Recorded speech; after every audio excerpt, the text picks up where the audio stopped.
Você sabia que a maionese, o leite e até mesmo as neblinas são exemplos de colóides? Vamos então explicar o que são e como funcionam para vocês.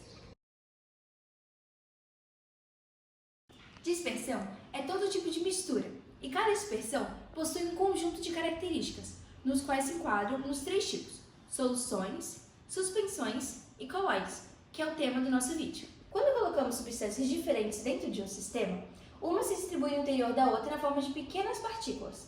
A que se distribui é chamada de disperso, e a que permite a distribuição de dispersante. Por exemplo, na mistura entre água e sal, a água é o dispersante e o sal é o disperso.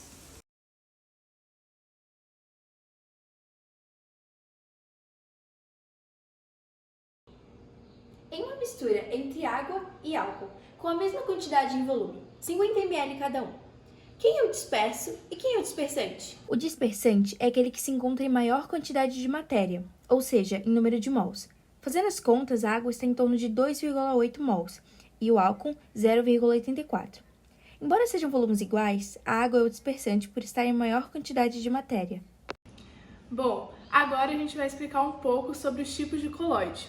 Aqui a gente vai explicar sobre a espuma, que é os dispersos gasosos em dispersantes líquidos ou sólidos.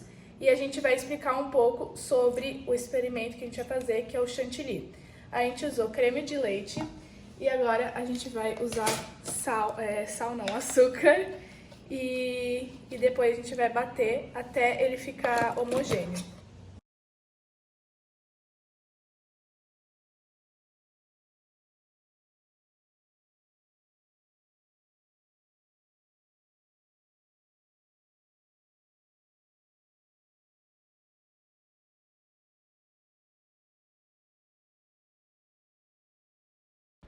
Um tipo de colóide é o sol, em que há um disperso sólido e um dispersante líquido, por exemplo, a maisena misturada na água.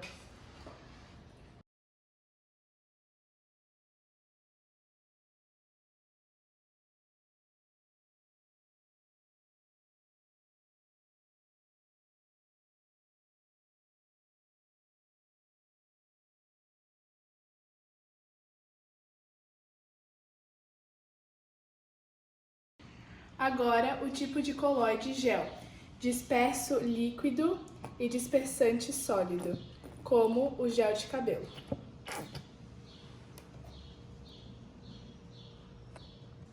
Outro exemplo de colóide é o aerossol, com dispersante gasoso e disperso líquido. Por exemplo, o desodorante do nosso uso diário.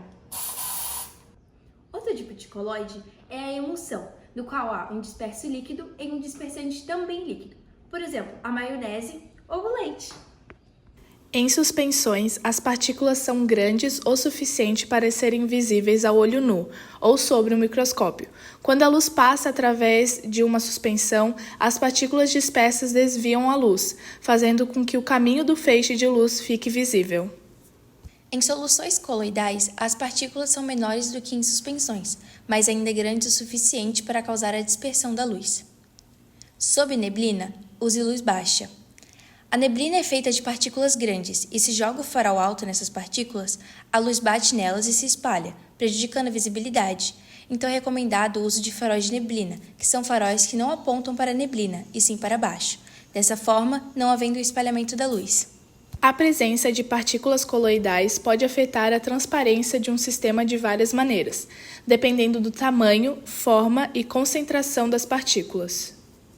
Tamanho das partículas. As partículas coloidais têm tamanhos que geralmente variam entre 1 nanômetro a 1 micrômetro. Quando essas partículas estão presentes em um meio, elas podem dispersar a luz, resultando em uma diminuição de transparências. Partículas maiores tendem a causar uma maior turbidez. Espalhamento da luz. As partículas coloidais podem espalhar a luz de maneira diferente, dependendo de suas propriedades ópticas. Esse espalhamento pode ser responsável pela aparência opaca ou turva de um líquido que, de outra forma, seria claro. Concentração. Em baixas concentrações, as partículas coloidais podem não afetar significativamente a transparência. No entanto, à medida que a concentração aumenta, a turbidez do sistema pode aumentar, reduzindo a passagem da luz. Interação com a luz. Além do espalhamento, as partículas coloidais podem absorver luz em certas faixas de comprimento de onda, o que também pode afetar a transparência do sistema. Mudanças de pH e temperatura. O comportamento de coloides pode mudar em resposta a alterações do pH e na temperatura, o que pode influenciar a estabilidade das partículas em suspensão e, consequentemente, a transparência delas. Esses fatores juntos determinam a clareza de soluções coloidais e sua aplicabilidade em diferentes contextos, como em alimentos, produtos farmacêuticos e materiais industriais. As partículas coloidais podem influenciar a cor de um sistema de acordo com o seu tamanho e suas propriedades ópticas. Mudanças de cor com o tamanho. O tamanho das partículas pode alterar a cor percebida. Por exemplo, nanopartículas de ouro podem aparecer vermelhas ou roxas dependendo do seu tamanho e forma.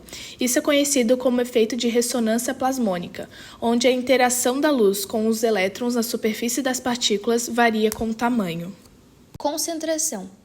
Em concentrações elevadas, a cor pode intensificar-se, pois mais partículas estão disponíveis para dispersar ou absorver luz. Isso pode levar a um efeito de escurecimento da cor em soluções concentradas. Interação com outros componentes. A presença de outros compostos no meio em combinação com as partículas coloidais pode também influenciar a cor, tornando o efeito mais complexo. Os coloides têm uma ampla variedade de aplicações em diferentes áreas. Aqui estão alguns exemplos deles. Alimentos. Maionese. Emulsão de óleo e água estabilizada por coloides. Gelatina.